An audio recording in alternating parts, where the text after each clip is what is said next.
नमस्कार विद्यार्थी भाइहरू, म प्रशिक्षक विवेक गिरी आज तपाईहरुको साथमा पुनः उपस्थित भइसकेको छु र आजको यो भिडियो हुनेछ शिक्षण सिकाइ विधि। शिक्षक सेवा आयोगले लिने यो शिक्षक सेवा आयोगमा धेरै नै महत्त्वपूर्ण विषय रहेको छ। यो पाठ रहेको छ शिक्षण सिकाइ विधि। शिक्षक सेवा आयोग लगायत आफ्नो निजी जीवनमा पनि यसको धेरै नै आवश्यकता छ, किनभने हामी सोच्छौँ कि हामीले पढाएको कुराहरू विद्यार्थीहरू ग्रहण गरिरहेको छ, तर के वास्तवमा हामी कलेजमा, विश्वविद्यालयमा र कक्षा कोठामा जुन हामी व्याख्या विधि प्रयोग गर्छौँ त्यसले विद्यार्थीहरू 100% बुझ्छ र आउनुहोस् आज यसैको बारेमा हामी परिचर्चा गर्छौँ।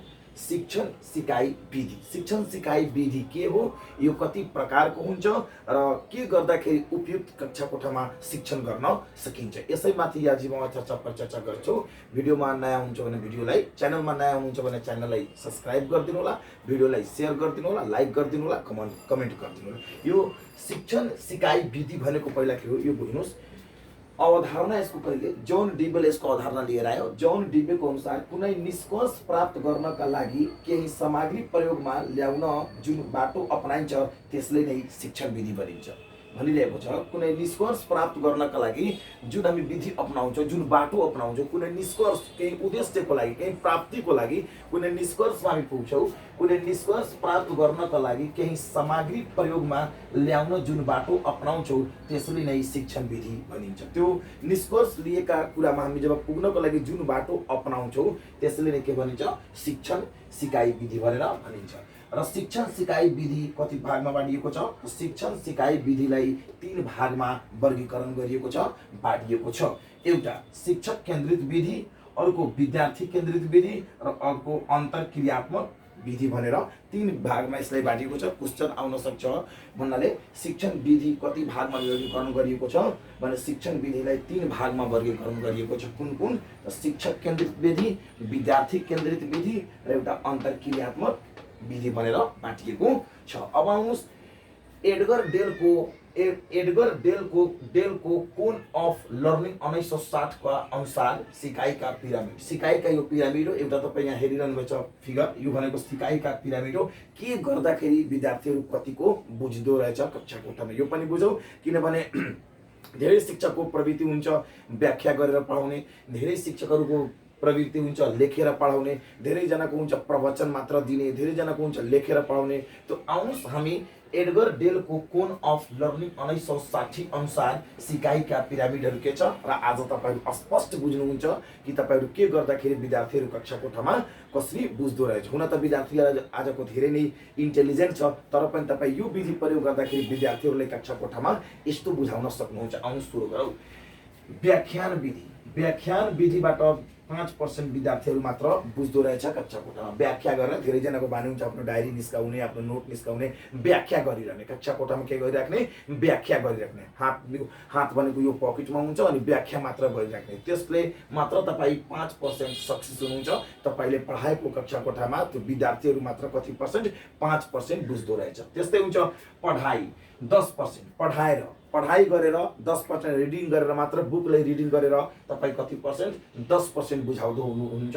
त्यस्तो हुन्छ श्रव्य दृश्य। श्रव्य दृश्य भनेर अडियो एन्ड भिजुअल, देखाउने अनि पढाउने, पहिला हेराउने त्यसपछि के गर्ने, पढाउने, वा पढाउने हेराउने। अडियो अनि भिडियो दुईटै एकै साथमा जब तपाईँ प्रयोग गर्नुहुन्छ, जस्तै मानुस कि आदिम मानिसको हामी कुरा गर्छौँ, आधाबाट प्राचीन कालको मानिसहरूको, त त्यसको भिडियो हेराउँदै अनि व्याख्या विधि प्रयोग गर्दै त्यसैले भनिन्छ श्रव्य र दृश्य। यस्तो गर्दाखेरि 20% विद्यार्थीहरू बुझ्दो रहेछ। कक्षा कोठाको कुल विद्यार्थीको 20% विद्यार्थी श्रव्य र दृश्यबाट बुझ्दो रहेछ। त्यस्तो हुन्छ प्रदर्शन विधि। प्रदर्शन गरेर हेराउने, त्यसलाई नाटकको माध्यमले प्रदर्शन गर्ने, वा ग्राफ चित्र प्रयोग गर्ने, वा बार ग्राफ प्रयोग गर्ने, वा कुनै भिडियो ल्याएर प्रदर्शन विधिबाट 30% विद्यार्थीहरू कक्षा कोठामा कुल विद्यार्थीको 30% विद्यार्थी बुझ्दो रहेछ। त्यस्तो हुन्छ समूह छलफल, ग्रुप डिस्कस। ग्रुप डिस्कसमा 50% विद्यार्थीहरू सहभागी, 50% विद्यार्थीहरू बुझ्दो रहेछ। कुनै पनि तथ्य खोज्नको लागि यदि हामी ग्रुप डिस्कस गराइरहेका छौँ वा कक्षा कोठामा आफ्नो कुल विद्यार्थीको सङ्ख्यालाई 2वटा ग्रुपमा वा 3वटा ग्रुपमा दिएर हामी कुनै प्रश्न दिइरहेका छौँ भने त्यहाँ ग्रुप डिस्कसका अनुसार विद्यार्थीहरू 50% बुझ्दो रहेछ। जस एउटा हुन्छ गरेर सिक्ने, विद्यार्थी आफै गर्छ आफै सिक्छ। गरेर सिक्ने भन्नाले 75%, आफू चाहिँ यसमा टिचर चाहिँ कम सक्रिय हुन्छ, विद्यार्थी चाहिँ धेरै सक्रिय हुन्छ। यसलाई गरेर सिक्ने प्रवृत्ति भनिन्छ र गरेर सिक्ने प्रवृत्तिमा 75% विद्यार्थीहरू, कुल कक्षा कोठामा भएको विद्यार्थीको 75% विद्यार्थी यसमा जागरुक हुन्छ र बुझ्दो रहेछ। त्यस्तै शिक्षण वा सिकाइको तत्काल प्रयोग, शिक्षण जुन विद्यार्थीहरूले सिक्यो सिकाइको तत्काल प्रयोग, प्र्याक्टिकल, यसलाई म बारम्बार प्र्याक्टिकलै भन्छु। प्र्याक्टिकलको बारेमा म बारम्बार यही कुरा भन्छु कि शिक्षण वा सिकाइको तत्काल प्रयोगमा 90% स्टुडेन्ट्सहरू बुझ्दो रहेछ। जसकारण हेर्नुहोस्, व्याख्यान विधिमा 5%, पढाइमा 10%, श्रव्य दृश्यमा 20%, प्रदर्शनमा 30%, समूह छलफलमा 50%, गरेर सिक्नेमा 75%, शिक्षण वा सिकाइको तत्काल प्रयोगमा 90%। आज यो हाम्रो पाठ हो शिक्षण सिकाइ विधि। शिक्षण सिकाइ विधि कति प्रकारको हुन्छ? 3 प्रकारको हुन्छ। शिक्षण विधिलाई 3 भागमा वर्गीकरण गरिएको छ। शिक्षक केन्द्रित विधि, विद्यार्थी केन्द्रित विधि र एउटा अन्तर्क्रियात्मक विधि। र यो तपाईले हेर्नुभयो, यो पिरामिड यो एडगर डेलको कोन अफ लर्निङ 1960 अनुसार सिकाइका पिरामिडका चक्रहरू हेर्नुभयो। जसकारण अब कक्षा कोठामा तपाई कुन तरिकाले पढाइरहनु भएको छ? तपाई व्याख्या विधिले पढाइरहनु भएको छ भने तपाई कुल विद्यार्थीको 5% विद्यार्थीले मात्र सक्सेस गराउन सक्नुहुन्छ। यदि तपाई पढाइ विधि मात्र रिडिङ गरेर तपाई पढाइरहनु भएको छ भने 10% मात्र, श्रव्य दृश्यको प्रयोग गरेर पढाइरहनु भएको छ भने 20% विद्यार्थी सक्सेस हुन्छ, प्रदर्शन विधि गरिरहनु भएको छ भने 30% विद्यार्थी, समूह छलफल गराइरहनु भएको छ तपाईँ कक्षा कोठामा भने 50% विद्यार्थी सक्सेस हुन्छ। गरेर सिक्ने विद्यार्थीले गराएर हेराइरहनु भएको छ वा त्यसले गराउन लगाइरहनु भएको छ भने 75%, र शिक्षण वा सिकाइको प्रयोगात्मक परीक्षण भनेको त्यही बेला प्र्याक्टिकल गराइरहनु भएको छ भने 19% तपाईको विद्यार्थीहरू सक्सेस हुन्छ। आउनुस् अब अलिकति के बाँकी रह्यो, शिक्षण केन्द्रित विधि अन्तर्गत के पर्छ, विद्यार्थी केन्द्रित विधि अन्तर्गत कस्तो विधि पर्छ र अन्तर्क्रियात्मक विधि अन्तर्गत कस्तो विधि पर्छ, किनभने प्रश्न सोध्छ। सुन्नुस्, अब शिक्षण केन्द्रित विधि अन्तर्गत व्याख्या विधि, प्रदर्शन विधि, आगमन र निगमन विधि पर्छ। शिक्षक केन्द्रित विधि अन्तर्गत कुन कुन विधि पर्छ? व्याख्या विधि, प्रदर्शन विधि, आगमन र निगमन विधि पर्दछ। त्यस्तै अब विद्यार्थी केन्द्रित विधि अन्तर्गत के पर्छ? विद्यार्थी केन्द्रित अन्तर्गत कस्तो विधि पर्छ?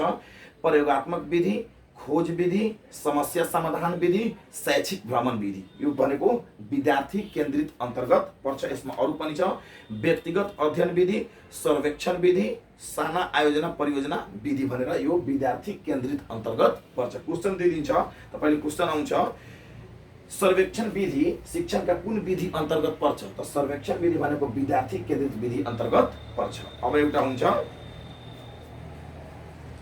एउटा विधि रह्यो अन्तर्क्रियात्मक विधि। अन्तर्क्रियात्मक विधि अन्तर्गत के पर्छ?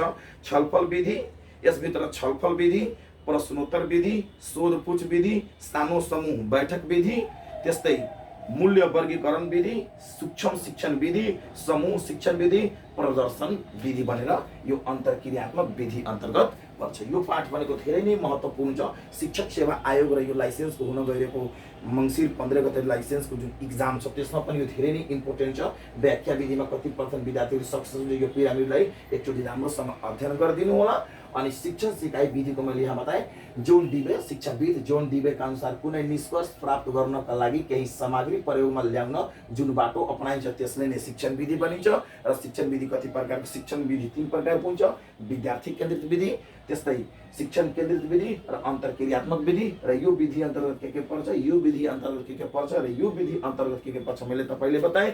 एउटा Edgar Dale cone of learning 1960 का अनुसार एउटा पिरामिड पनि बताएँ, जसकारण सिकाइका पिरामिड होला। पक्कै नै यो भिडियोबाट तपाईले बुझिरहनु भएको होला। यदि तपाईले शिक्षक हुनुहुन्छ भने तपाईले प्रभावकारी हुन्छ यो भिडियो, किनभने कुन तरिकाले पढाउँदाखेरि कतिजनाको पकेटमै हात हुन्छ मात्र मुखले बोल्ने, र व्याख्या विधिमा 5%, कतिजना प्रयोगात्मकमा धेरै नै जोड दिने गर्नुहुन्छ।